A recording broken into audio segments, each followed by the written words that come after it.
elections have helped move it towards democracy, but the ongoing violence, extremism and chaos still threaten the nation's most vulnerable citizens, women and children.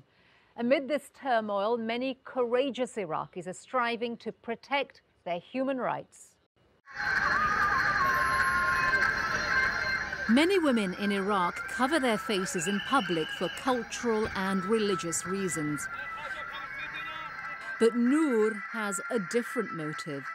She doesn't want to be seen in public because, as far as most people know, she is dead. Everyone thinks I'm dead, except for my uncle. I haven't seen my mom in 8 months. They also told her I'm dead. 19-year-old Noor says that there were times when she would have welcomed death. She has tried to kill herself several times. I used to bring a knife to cut my arteries, or I would soak myself with gasoline. All I needed was the lighter to set myself on fire. Noor is a young woman with virtually no legal rights in a country still struggling after the fall of Saddam Hussein. But she found a champion among the activists who are working to transform Iraq into a nation of empowered citizens. She now has the courage to tell her story. Noor's troubled life began in this impoverished section of Basra, Iraq's southernmost city. Her parents separated when she was a baby, but when Noor was 16, her estranged father came back into her life. One of my father's friends had loaned him 3 million dinars. He didn't have the money to pay him, so he gave me to him. This amount of $2,500 made Noor his 4th wife. She says even after she gave birth to a baby girl, her husband was violent and abusive. I was sleeping in my bed, and he pointed a gun to my head. He was so drunk and didn't know what he was doing. He did it twice. In 2009, the United Nations reported that the vast majority of Iraqi women regularly face domestic violence and many attempt suicide because of it. But as bad as things were for Noor, they were about to get much worse.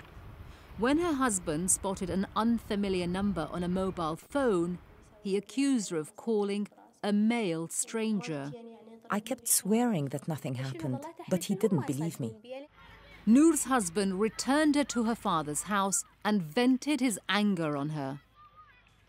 He beat me so hard that my skin split open and my blood splattered all over.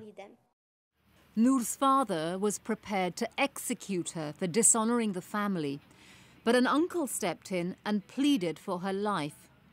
Still, her father told everyone he had killed her to preserve the family honor. So Noor was forced into hiding and her baby was taken from her.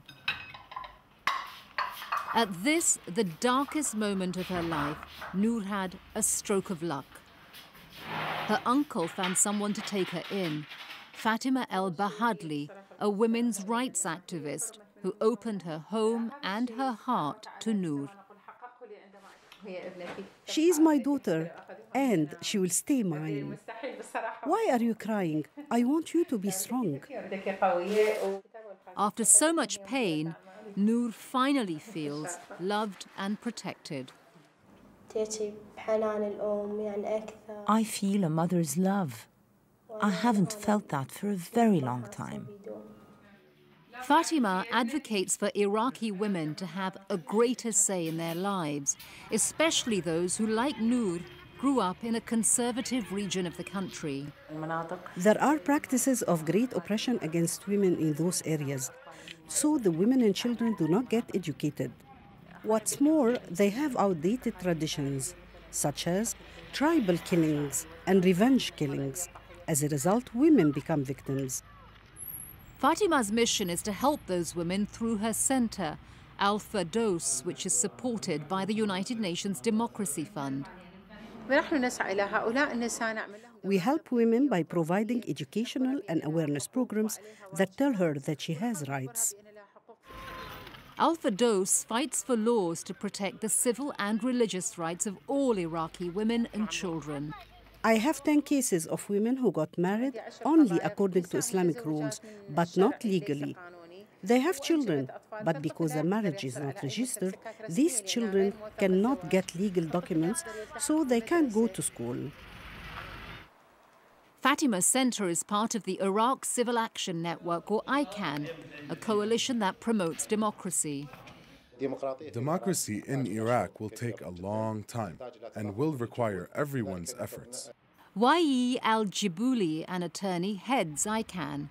Also funded by the United Nations Democracy Fund, it trains men and women to add their voices to Iraq's fledgling democracy.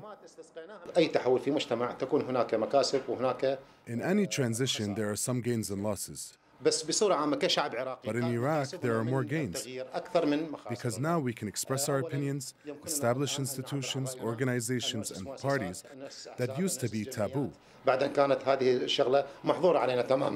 Fatima too sees progress in her country. She says to make progress for Noor, they asked a local sheikh to grant her a religious divorce because her marriage was never recorded by civil authorities. If I get her a divorce, then she will be free and not connected to a husband. Meanwhile, Fatima is so concerned about Noor's safety that she locks her in the house whenever she leaves. I always worry that someone might come and know she's in the house and kill her.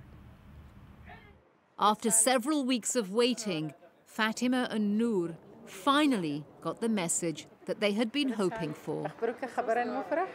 Should I give you the good news?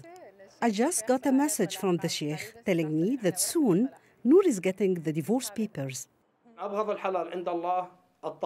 The thing God dislikes most is divorce. But it doesn't apply to Noor because she is a young girl who was abused by her father and then by her husband. Sheikh Saad Al-Husseini says Islamic law does not sanction a marriage like Noor's. Islam orders a man to respect the wife. But if I start abusing her by hitting her and starving her, this is not a marriage. But Noor is still waiting for justice. Her father and husband were recently imprisoned for counterfeiting and other illegal activities. But they have not been held accountable for their brutality towards her. When I was told they were in prison, I was very happy. As happy as if I'd seen my daughter. Because now I have hope that I will see her again.